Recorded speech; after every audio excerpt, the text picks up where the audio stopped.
E nós vamos ler Hebreus capítulo 10, versículo 25. Todos encontraram? Amém? Diz assim para nós a palavra do Senhor: não deixemos de congregar-nos, como é costume de alguns. Antes, façamos admoestações, e tanto mais quanto vedes que o dia se aproxima. Não deixemos de congregar-nos, como é costume de alguns. Antes, façamos admoestações, e tanto mais quanto vedes que o dia se aproxima. Amém. Feche seus olhos mais uma vez. Nós te agradecemos, Senhor. Nós te bendizemos pela tua palavra. Pedimos que o Senhor esteja conosco, Deus, nessa noite, dando para nós sabedoria, graça, discernimento, para entendermos a porção que o Senhor destinou para nós nessa noite. Nós agradecemos, ó Deus, e te louvamos. E fale conosco, ó Deus, como o Senhor já tem feito nesta noite. Em nome de Jesus. Amém. Amém. Você pode se assentar? Na nossa tradição cristã, especialmente a tradição metodista, nós cremos em algo que eu julgo muito importante. Nós cremos que a criação, toda a criação, ela é uma fonte de revelação para nós, sobre quem é Deus, a sua identidade, o seu poder. Um bom observador, um bom ouvinte da criação, uma pessoa atenta e que anda, vamos dizer, com a cabeça erguida, os olhos abertos, percebe na própria criação, na grandeza e na simplicidade, vamos dizer, nesse universo macro, nesse universo micro, o poder de Deus. Nós cremos nisso, que a glória de Deus se manifesta na criação, a complexidade e ao mesmo tempo a simplicidade. Eu particularmente não consigo, por exemplo, olhar para as órbitas dos planetas, a complexidade do universo, a grandeza e a complexidade de uma célula, e pessoalmente não perceber uma mente inteligente por trás disso, uma sabedoria, um poder, uma ação que rege tudo isso. E a natureza, ela é cheia dessas pequenas e grandes pistas de que nós temos um Deus poderoso e um Deus que nos ensina através da sua grande criação. E algo que particularmente essa semana eu fiquei pensando bastante ao preparar essa pregação e que nos ajuda a aprender muito sobre a vida na fé, especialmente para hoje, sobre esse texto, são as aves.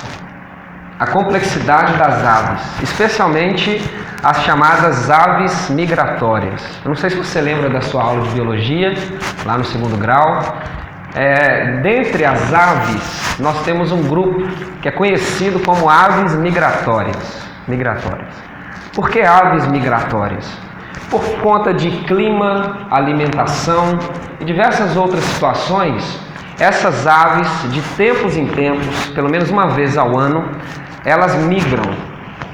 Elas se deslocam territorialmente, saem do ponto em que estão e começam a viajar para outro ponto. Algumas aves, elas migram de continente para continente. Algumas aves, por exemplo, saem da Europa e vêm para a América Latina, América do Sul, às vezes para a América do Norte. Algumas aves saem daqui das Américas e vão para a Europa, para a África, ou seja, cruzam o Atlântico atrás de comida, de calor, de proteção. Essas aves migratórias, elas saem de um ponto e vão para o outro. Mas o que me chama a atenção nessas aves migratórias é que essas aves, uma das características marcantes dessas aves, é que elas fazem esse processo de migração em grupo. Elas migram em grupo e, na maioria das vezes, elas migram numa formação em V. Elas se organizam como se fosse um V. Ao contrário, né? Um V. E elas vão voando, algumas andam aí até 20 mil quilômetros. Tem algumas aves que se deslocam até 40 mil quilômetros para chegar até onde tem que chegar. Mas esse destaque é importante para nós. É sobre isso que eu queria que você pensasse. Que essas aves migratórias, elas alcançam o seu objetivo de migração fazendo esse voo em grupo. Elas não saem sozinhas, cada uma no seu horário, cada uma fazendo um itinerário próprio. Elas voam em grupo.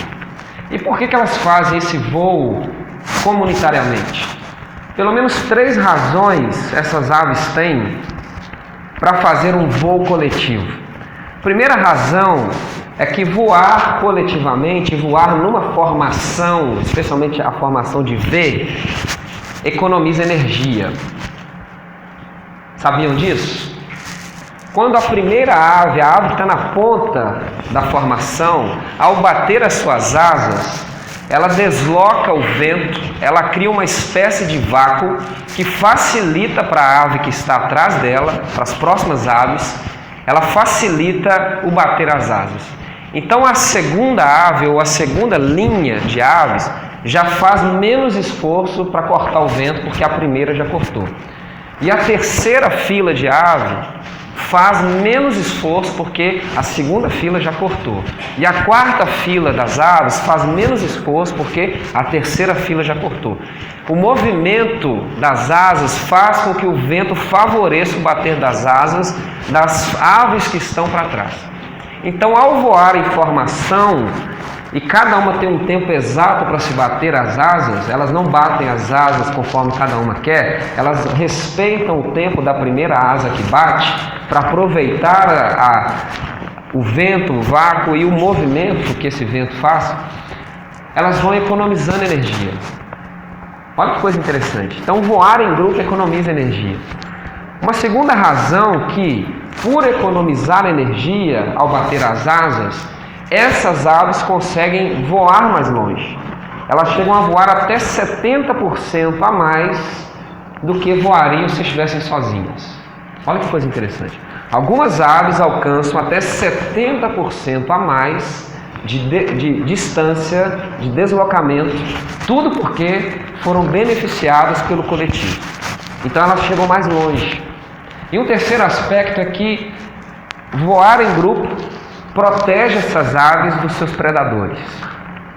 No deslocamento elas enfrentam os perigos e as aves, todas as aves têm um predador natural, e voar em grupo confunde o seu predador porque ele não sabe exatamente se é uma ave gigante ou se são várias. Então há uma confusão, o coletivo, aquele conjunto de aves voando junto, confunde e intimida o predador. Então elas conseguem se proteger, tudo porque estão voando em grupo. E eu fiquei pensando em nós, comunidade. Assim como pássaros, como árvores, nós também estamos migrando.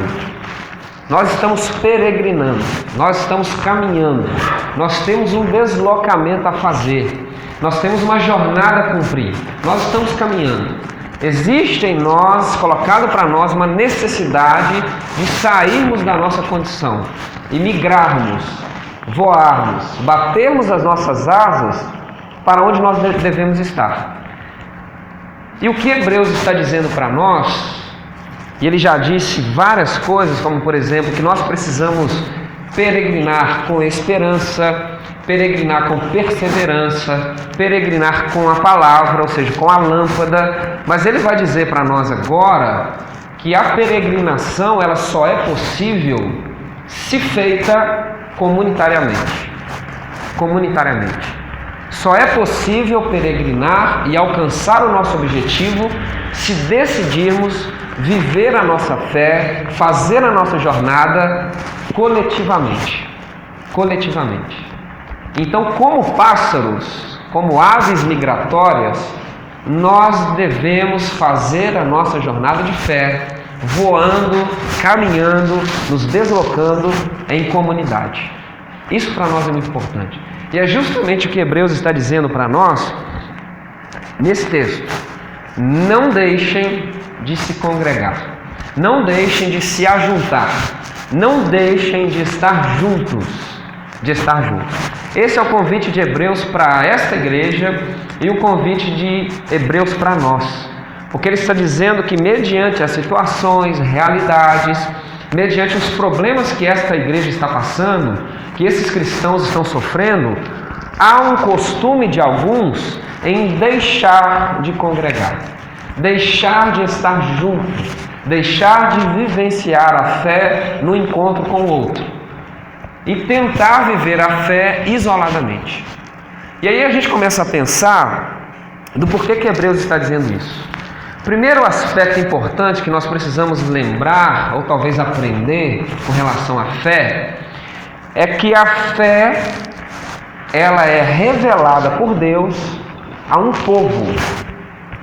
Deus começa o seu relacionamento com uma família, e desta família é gerado um povo, e Deus se torna Deus de um povo. Por mais que a gente diga, não, Deus é o meu Deus pessoal, eu tenho um encontro pessoal, eu tenho uma experiência pessoal, eu tenho uma maneira pessoal de entender Deus, de vivenciar Deus, mas a revelação de Deus se dá a um povo. A um povo. Deus é o Deus de Israel. Deus não é um Deus exclusivo ou patenteado por uma pessoa. Então toda a dinâmica da Bíblia Sagrada é a dinâmica de um Deus que se relaciona com o seu povo para que este povo específico, no caso Israel, seja luz para outros povos. Ou seja, Deus é o Deus da humanidade. Por mais que eu tenha a minha experiência pessoal, por mais que eu tenha a minha perspectiva, por mais que eu tenha a minha experiência, Deus é um Deus do povo. Então toda a dinâmica de Deus na Bíblia Sagrada é com o seu povo. Deus anda com o seu povo. Por mais que Deus tenha experiências específicas com pessoas, é para abençoar e fortalecer o seu povo, para que este povo abençoe o mundo.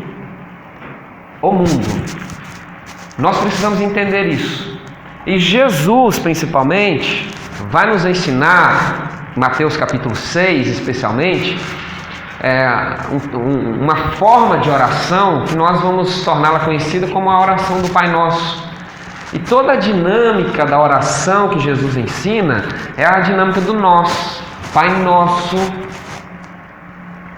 dai-nos, faça em nós. Não tem Pai meu, dá para mim. Não há essa dinâmica individualista como nós estamos vivendo o nosso tempo hoje. Não há. E é toda a dinâmica. Onde houver 2 ou 3 reunidos, ali eu estou. Ali eu estou. Claro, você fecha a porta do seu quarto, Deus que te vê em secreto vai te abençoar. Mas a dinâmica da vivência da sua fé se dá no encontro com o outro. No encontro com o outro. Isso para nós é muito importante, porque já está dizendo Hebreus que há um costume dentro desta realidade aqui de pessoas deixarem, pessoas abandonarem o hábito de congregar, de estar junto. E é interessante que a palavra sinagoga que aparece na Bíblia, que é a mesma palavra que está aqui, congregar, sinagoga, esse prefixo sim, né? Sinagoga, esse sim é a ideia de junto, que vai para junto, que se aproxima, que está junto. Tem pessoas deixando de caminhar para junto e caminhando para fora. Mas o nosso tempo, eu não sei exatamente as motivações, mas Hebreus coloca que a perseguição, o desânimo e muitas outras coisas, mas o nosso tempo é marcado por uma dificuldade chamada individualismo. Individualismo. É uma das grandes besteiras do nosso tempo. Individualismo. A gente fala muito do indivíduo. Mas isso é individual. Essa é uma das noções mais bizarras que nós encontramos no mundo. Porque nós somos pessoas. Nós não somos indivíduos. Como assim, pastor? Porque pessoa, você é o que você tem o seu nome, você tem a sua identidade, você tem o seu caráter, você tem os seus valores, você é quem você é, até fisicamente, porque foi dado a você isso. Você se constrói, você torna quem você é, você carrega em você fisicamente mentalmente e espiritualmente algumas marcas positivas e negativas pela relação, pelo encontro. Por exemplo, por que eu existo? Porque o meu pai e minha mãe se relacionaram sexualmente, compartilharam entre si partículas e eu nasci. Eu carrego o empréstimo de partículas do meu pai e da minha mãe. Se não fosse uma relação, eu não existiria. Você não existiria. Então eu não broto do nada. Eu sou pessoa por quê? Porque duas pessoas que se relacionavam geraram uma outra pessoa. Eu sou quem eu sou por causa da relação e sou quem eu sou pela relação que eu tenho com os meus pais, com os meus amigos, com a minha esposa, com vocês. Eu não escolhi chamar Felipe. Eu não escolhi carregar alguns traumas que eu tenho. Eu não escolhi ter algumas características que eu tenho. Eu não escolhi vivenciar algumas experiências que eu vivi. Eu não escolhi. Claro, há um tom de liberdade, há uma capacidade de superação, de ressignificação, para se fazer, para se mudar, se adaptar, mas há um limite. Algumas coisas são dadas. Então essa noção de que eu sou indivíduo, como se eu fosse uma ilha que se houvesse uma possibilidade de eu não ter influência nenhuma e de não influenciar ninguém em nada, isso é uma tolice. Porque nós estamos o tempo todo influenciando, sendo influenciados, beneficiando, sendo beneficiados, prejudicando, sendo prejudicados. Nós não somos ilha, nós somos uma coisa só, nós somos sociedade. Tanto que a gente fica, às vezes, assustado que algumas questões que acontecem, por exemplo, no Oriente Médio, afetam o seu orçamento. E você fica falando assim, o que eu tenho a ver com o sheik lá? Aumentou o preço do petróleo lá e o que eu tenho a ver? Em todas as relações. Mas nós estamos vivendo no tempo em que nós acreditamos nisso. Por isso essa irresponsabilidade nossa, constante, com as nossas ações, como se a vida fosse minha. Você já deve ter escutado isso, a vida é minha, eu faço o que eu quero. Tolice, a vida não é sua. Porque o que você fizer, você vai afetar as pessoas que estão à sua volta. Não há essa ação pontual, única, de que o que você faz fica por você mesmo. O que nós fazemos afeta, o que fazem nos afeta. Há uma relação. Por isso que nós somos um. Nós não gostamos de pensar isso, mas nós somos um. E o que Hebreus está dizendo é que essa noção, talvez já crescente aqui, pelo desânimo, até mesmo marcado por isso, faça com que a gente abandone. E há uma tendência do nosso tempo em de nós pensarmos, cogitarmos a possibilidade de que é possível viver a fé sem uma comunidade. E a gente fala, besteira, o negócio é eu e Deus. Não, o negócio é eu e Deus. Uma pessoa que fala esse tipo de coisa não tem a menor noção do que é uma experiência de fé. Eu e Deus. Talvez você já tenha escutado aquela frase, salvação individual. Ou talvez nós já tenhamos falado essa frase. Um absurdo. Porque foi por causa de uma comunidade de homens e mulheres que receberam a fé, vivenciaram a fé, guardaram a fé, transmitiram a fé, que você pôde ouvir as grandezas de Deus e entregar o seu coração a Deus. Aí você fala, salvação individual. Jesus encarnou de novo para você, andou com você fisicamente, te mostrou, ensinou tudo. Você não dependeu de nada e ninguém para você vivenciar a fé. E nós temos vivido esse tempo em que as pessoas estão dispensando a grandeza e o valor de se pertencer a uma comunidade de fé. Nós estamos vivendo isso. E as justificativas são as múltiplas, né? Ah, eu não fico por causa disso, por causa daquilo outro, não sei o quê. Mas o que Hebreus está dizendo é, não deixe de congregar. E por que nós não podemos deixar de congregar? Primeiro, por causa disso, a fé é comunitária. A fé é comunitária. E algo interessante, capítulo 3, versículo 13, eu queria que você lesse comigo, que o autor de Hebreus vai colocar 3 perigos que nós enfrentamos na caminhada de fé, que são perigos vencidos e superados pela fé comunitária. Não há outra forma. Primeiro perigo que ele vai colocar para nós, capítulo 3, versículo 13. Capítulo 3, versículo 13. Pelo contrário, exortai-vos mutuamente cada dia durante o tempo que se chama hoje, a fim de que nenhum de vós seja endurecido pelo engano do pecado. O primeiro risco que nós cometemos na nossa caminhada, o risco, aliás, que nós acorremos na caminhada, é sermos endurecidos pelo engano do pecado.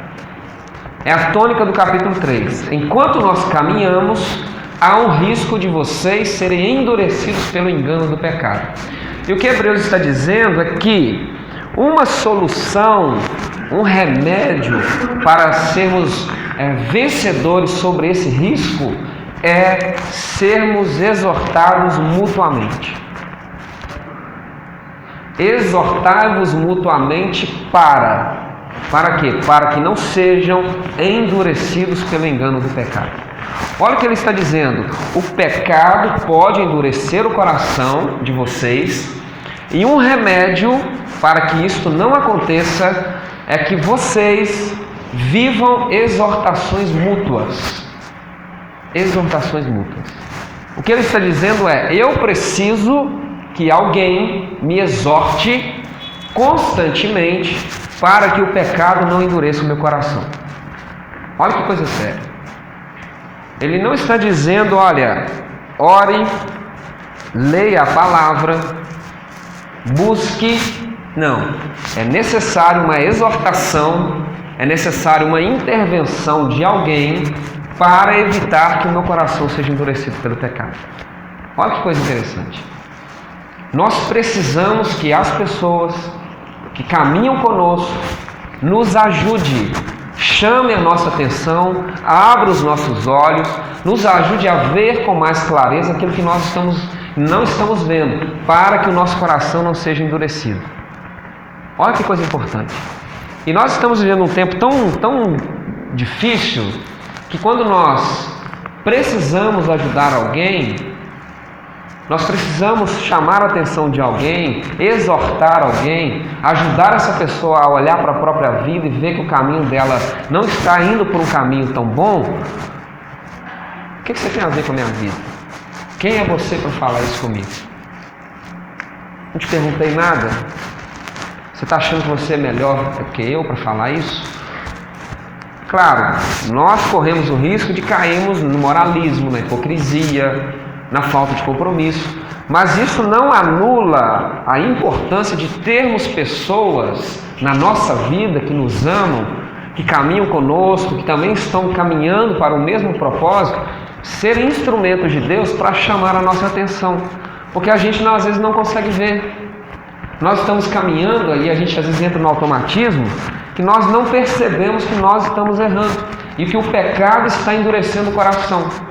Aí nós precisamos que alguém nos exorte.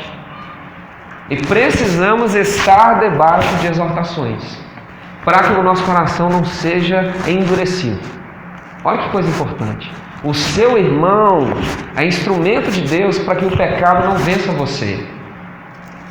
E o que a gente tem? Ninguém tem nada com a minha vida. Tem.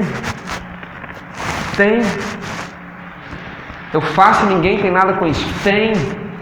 E tem que ter. Nós precisamos que você tenha a ver com a vida do outro. É claro que a gente está dizendo de fofoca, mexerico.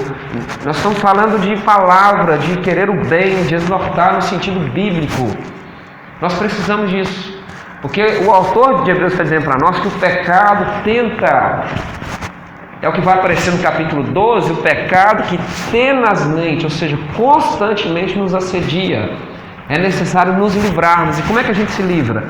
Nos colocando debaixo da exortação dos nossos irmãos. Isso é muito importante.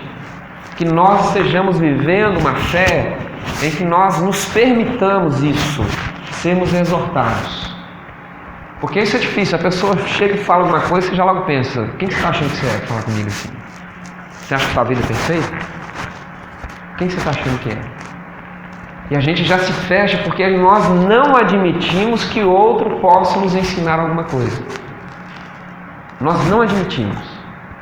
E é mais fácil a gente virar as costas e sair, já que ninguém tem nada a ver com a minha vida. Olha que coisa séria. Outro problema que o autor vai colocar para nós é o desânimo. Desânimo. Capítulo 10. O desânimo, a partir do capítulo 10, versículo 32, nessa dinâmica do congregar, o autor vai colocar para esta igreja que ela está agora vivendo um tempo de desânimo. De desânimo. Nós passamos por momentos assim. Fala a verdade, tem dia que você não está bem. Tem dia que você não está muito animado. Tem dias que nós não estamos com vontade de fazer alguma coisa. Não é todo dia que nós acordamos assim: hoje eu estou doido para orar, não vejo a hora de orar, né? Hoje eu vou devorar um capítulo inteiro da Bíblia. Não é todo dia que você acorda assim. E ele está dizendo para nós no capítulo 10 que o desânimo pode nos engolir no meio do caminho. A fraqueza, a fragilidade. Ele está dizendo que há um perigo de que o peso, capítulo 12 vai dizer: o peso e o pecado nos assedia. Nós vamos acumulando peso, e peso nos cansa. E aí ele vai dizer que é importante para nós essa vida de comunidade, porque nós somos animadas no Senhor através do nosso irmão. Esse compromisso de que se eu hoje estou mais fortalecido, eu animo, eu alivio o fardo do meu irmão. E uma das coisas interessantes na migração das aves que me chamou a atenção é que há um revezamento entre os pássaros. Eu disse que o primeiro pássaro é o que faz o maior esforço. Ele corta o vento com as suas asas, a segunda fila se beneficia, a terceira mais ainda, a quarta mais ainda. Então o pássaro que mais cansa é o da ponta. Mas há um tempo em que esse pássaro da ponta, que puxa a fila, ele vem um pouco para trás e outro que está atrás vai para frente para ditar o ritmo. Porque ele cansou um pouquinho, então ele reveza. Ele sai um pouco daquele ponto, volta para trás ou vai para o final, para que ele faça menos esforço, para que durante o voo ele possa se recuperar. Olha que coisa interessante. Os pássaros cooperam uns com os outros para que o serviço não seja desgastante ao ponto de fazê-lo desistir da jornada, mas há um revezamento. Se está pesado demais o vento, cortar o vento ficou pesado, eu recuo um pouquinho e outro vai agora para frente, batendo as asas, porque ele tem um pouquinho mais de força agora para me ajudar a continuar batendo as minhas asas. E a comunidade é para isso.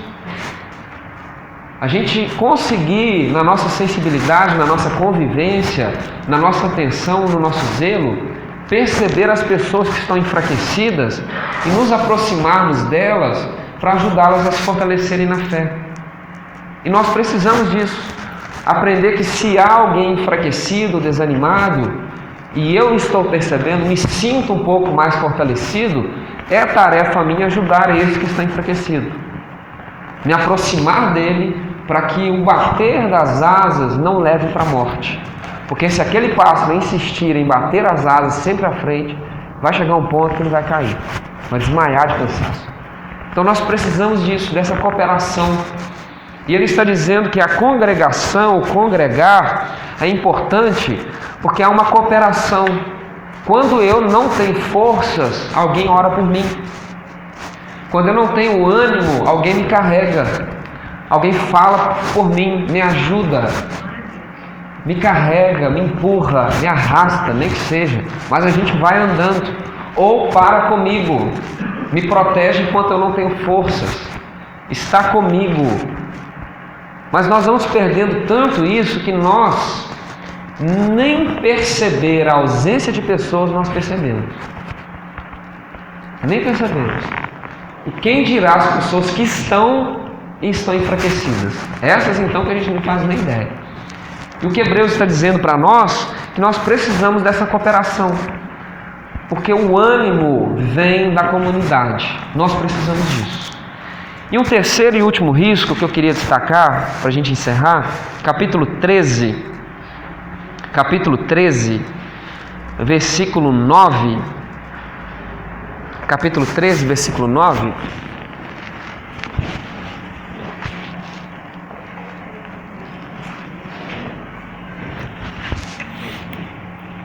Diz assim para nós: não vos deixeis envolver por doutrinas várias e estranhas, porquanto o que vale é estar o coração confirmado com graça, e não com alimentos, pois nunca tiveram proveito os que com isto se preocuparam. Um grande risco de uma vida, de uma fé individual, é sermos envolvidos por doutrinas estranhas, ensinos estranhos, mentalidades estranhas que nada tem a ver com o Evangelho. Nada tem a ver com o Evangelho. Nesse caso específico, há um debate sobre algumas tradições judaicas de pureza com relação à alimentação. Mas muito mais do que isso, o que o autor coloca é que há um risco de que, na nossa caminhada de fé, sejamos envolvidas por ensinamentos estranhos. Passemos a vivenciar a fé com uma mentalidade, com ensinamentos que nada tem a ver com a fé. Nada tem a ver com a fé. Ele diz isso no capítulo 13, que é um capítulo importante. Dentro dessa dinâmica da comunidade, capítulo 13, versículo 7, ele vai dar para nós um antídoto muito importante. Lembrai-vos dos vossos guias, os quais vos pregaram a palavra de Deus, e considerando atentamente o fim da sua vida, imitai a fé que tiveram. E o versículo 17 do capítulo 13: obedecei aos vossos guias e sede submissos para com eles, pois velam por vossa alma como quem deve prestar contas, para que façam isso com alegria e não gemendo, porque isto não aproveita a vós outros. Nós estamos vivendo um tempo em que as pessoas elas têm um autopastoreio. E o que Hebreus está dizendo para nós, ou melhor, nos lembrando, que nesse relacionamento com o povo de Deus, basta que você leia com atenção, Deus vai ao longo da história levantando homens e mulheres com capacidade dada por Ele, uma missão dada por Ele, para ajudar o seu povo a não sair do caminho, ou se saiu, voltar para o caminho. Então Deus vai levantando pessoas, capacitando pessoas, experimentando pessoas, para que elas se tornem como que luzeiros, faróis, referências, para que as pessoas não se percam. Num tempo de navegação é muito importante, nas margens, faróis, para que não haja acidentes, não haja perca, GPS, bússola, ou seja, a gente se referenciar para que a gente não perca o caminho. Por isso que o autor usa aqui a palavra guia. Deus levanta ao longo da história, no meio do seu povo, no meio da igreja, guias, pessoas experimentadas para se tornarem guias, referências, para quê? Para que a gente não se perca, não se envolva com falsos ensinos. E o nosso tempo é tão sério, principalmente nessa ascensão das nossas mídias. O nosso maior pastor, o grande pastor do século XXI se chama YouTube.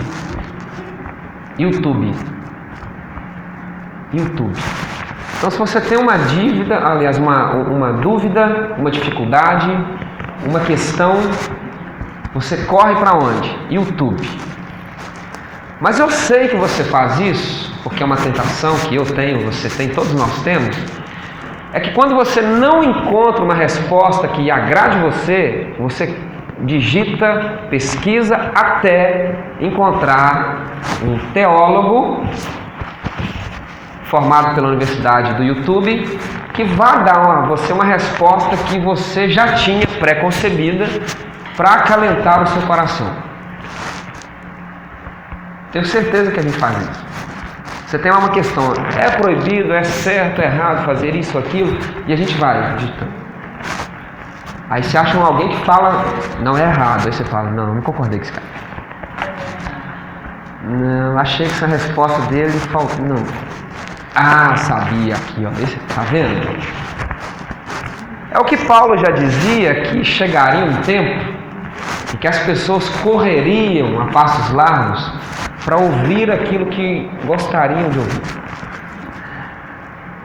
E na comunidade cristã primitiva, e isso aparece aqui,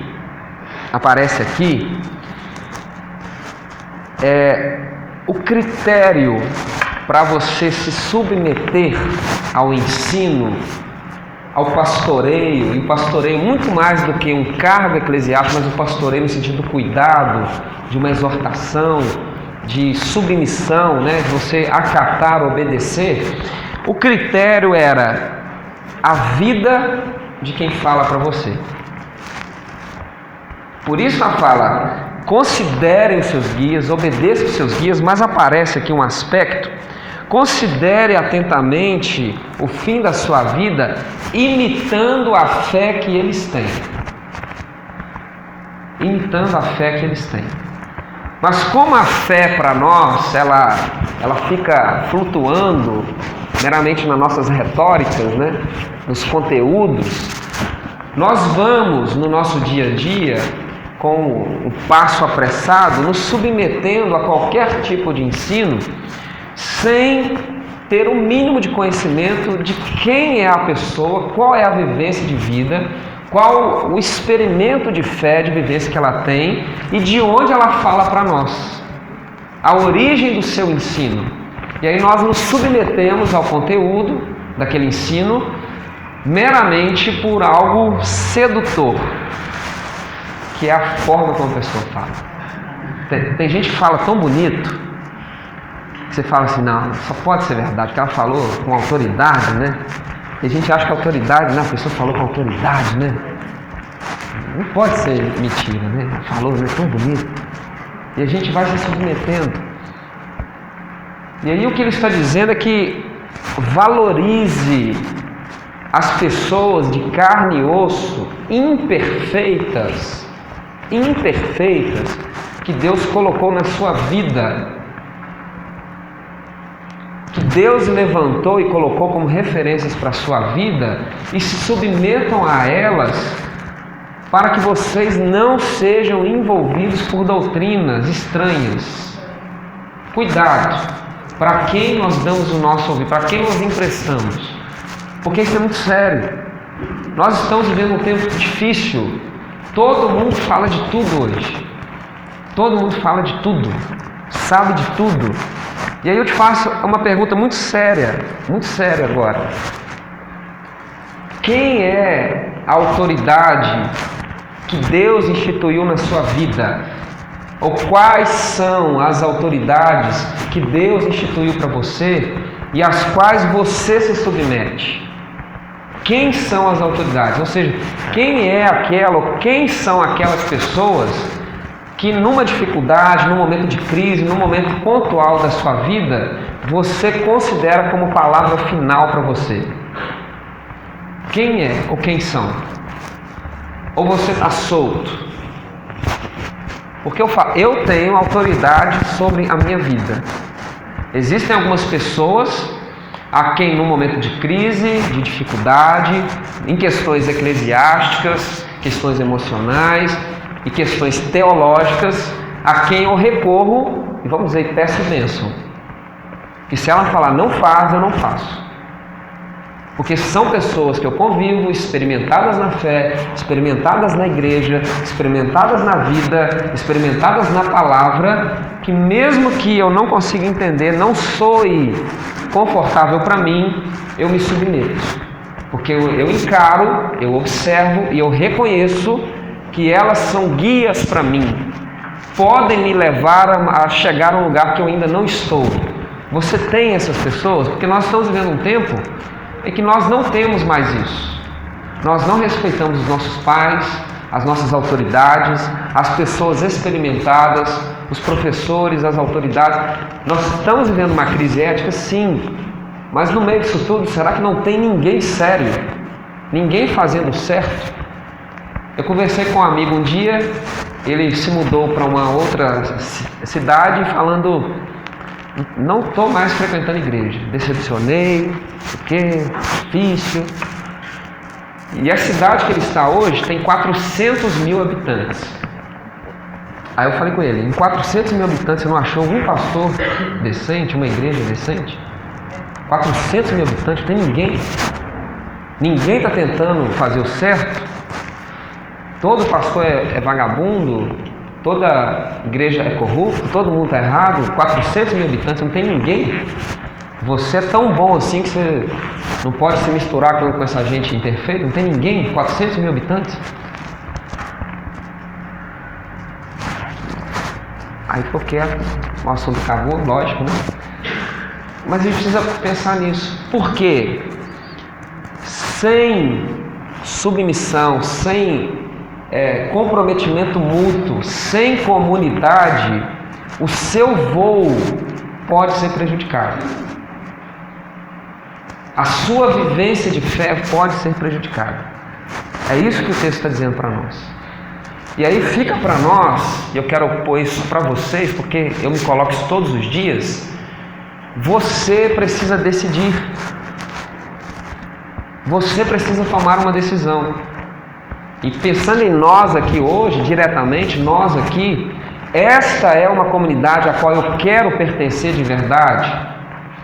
Esta é uma comunidade a quem eu quero fazer parte, a quem eu quero lutar para dar certo, independente das dificuldades. Eu quero fazer parte desta igreja, eu quero me submeter a esta igreja, quero trabalhar para que dê certo.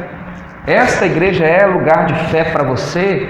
Se não é, a gente precisa decidir, porque é uma questão de vida ou morte.